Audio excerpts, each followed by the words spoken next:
Hello, আসসালামু আলাইকুম। সবাই কেমন আছেন? আজকে আমরা রান্না করব পাবদা মাছের টমেটো দিয়ে নোনাস। প্রথমে কড়াইয়ে তেল দিয়ে দিচ্ছি। একটু বেশি করে দিতে হবে, প্রায় ৬ চামচের মতো তেল দিয়ে দিলাম। এরপর আমরা দিয়ে দেব পেঁয়াজ। ২টো পেঁয়াজ কুচি করে রাখা হয়েছিল, সেই ২টো পেঁয়াজ দিয়ে দিচ্ছি, কুচি করে পেঁয়াজ। গরম তেলে পেঁয়াজটা দেওয়ার পর পেঁয়াজটা একটু নরম হয়ে আসতে লাগলে এরপর আমরা ধীরে ধীরে পর্যায়ক্রমে মশলা দিতে শুরু করব। পেঁয়াজটা হালকা নরম হয়ে আসতে লাগলে এখন আমরা দিয়ে দেব ১ চামচ লবণ। লবণটা অবশ্য স্বাদ মতো, নিজে স্বাদ মতো আপনারা দেবেন। লবণটা দিয়ে আবার আমরা নাড়ছি। এই পর্যায়ে আমরা দিয়ে দেব ১ চামচ জিরা বাটা। জিরা বাটার পরপরই আমরা দিচ্ছি ১ চামচ আদা বাটা, আদা রসুন বাটা। মশলাটা যেন পুড়ে না যায় সেজন্য আমরা হালকা একটু পানি দিয়ে দেব, এতে করে মশলাটা পুড়বে না। এই পর্যায়ে আমরা দিয়ে দেব ১ চামচ হলুদ এবং ১ চামচ মরিচের গুঁড়া। মরিচের গুঁড়া আরেকটু দিচ্ছি কারণ স্বাদের জন্য। যে যেমন ঝাল খাওয়ায় আমরা তেমন করেই ঝাল দিতে পারি। এবং ১ চামচ ধনিয়ার গুঁড়া, ১ চামচের একটু কম। এবার মশলাটা আমরা কষাতে থাকব, সুন্দর মতন কষাবো। মশলাটা যেন পুড়ে না যায় এজন্য একটু পানি দিয়ে দিচ্ছি। সুন্দর করে মশলাটা কষাতে থাকবো।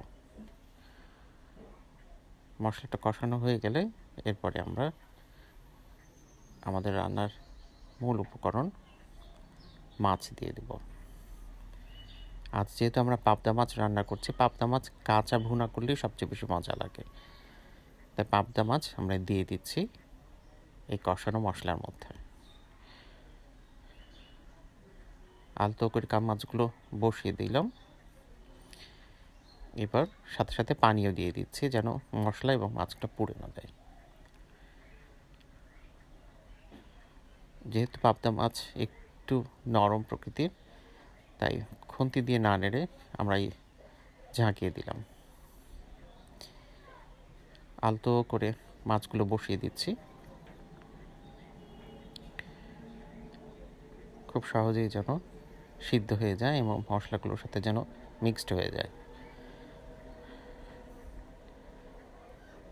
এবারে আমরা ২টো ফালি করে রাখা টমেটো উপরে বিছিয়ে দিচ্ছি, কারণ টমেটো দিয়ে পাবদা মাছ খেতে অসম্ভব স্বাদ লাগে।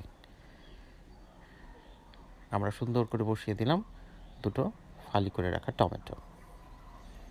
এরপর আমরা দিয়ে দেবো কাঁচামরিচের টুকরো।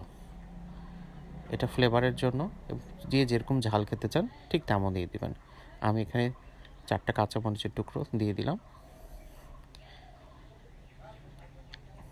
চুলার জালটা মিডিয়াম আঁচেই থাকবে। মাছগুলো ভেঙে যাওয়ার ভয়ে সেজন্য আমরা একটু করে হালকা করে নাড়িয়ে দিচ্ছি। এভাবে রান্না না হওয়া পর্যন্ত, শেষ না হওয়া পর্যন্ত আমরা নাড়িয়ে দিব। ঝাঁকিয়ে ঝাঁকিয়ে আমরা রান্না করব। সিদ্ধ হওয়ার জন্য পানি দিয়ে দিলাম, পরিমাণ মতো পানি দিতে হবে। এবার আবার একটু ঝাঁকিয়ে দিচ্ছি। এবার ঢেকে দিলাম, সিদ্ধ হওয়ার জন্য ঢাকিয়ে দিলাম। ঠিক ৫ মিনিট পর ঢাকনাটা তুললাম,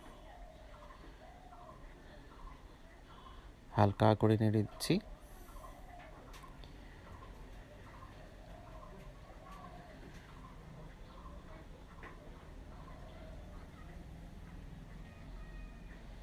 এই পর্যায়ে লবণটা আমরা একটু চেখে নিতে পারি, তাই চেখে নিলাম।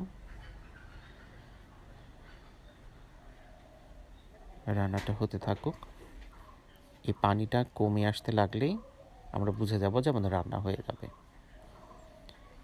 যেহেতু পানি কমে আসছে, এই পর্যায়ে আমরা দিয়ে দেবো ধনিয়ার গুঁড়া, ১ চামচের একটু বেশি।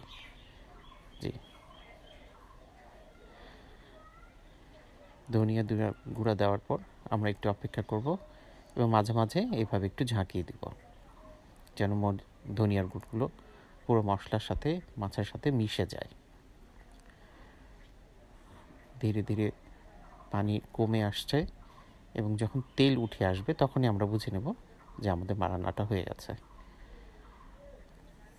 মাঝে মাঝে একটু করে ঝাঁকিয়ে দিচ্ছি।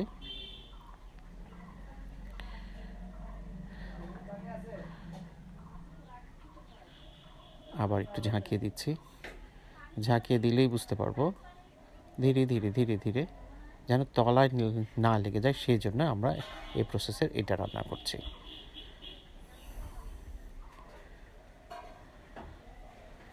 ধীরে ধীরে পানি কমে আসছে, আবার একটু ঝাঁকিয়ে দিলাম।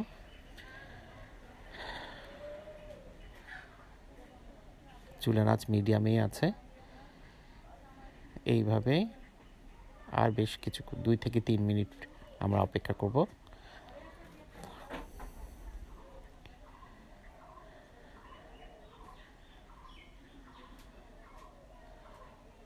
রান্নাটা ধীরে ধীরে আরও চমৎকার হয়ে আসছে। পানি শুকিয়ে তেল বের হয়ে আসছে। আমাদের রান্না প্রায় শেষের দিকে। আমরা চুলের জালটা অফ করে দিলাম। দেখুন কি চমৎকার হয়েছে কালারটা। এখন পরিবেশন করি। দেখুন পরিবেশন পর কত চমৎকার লাগছে, অনেক সুন্দর হয়েছে। সবাই ভালো থাকবেন, আমাদের সাথেই থাকবেন। ধন্যবাদ।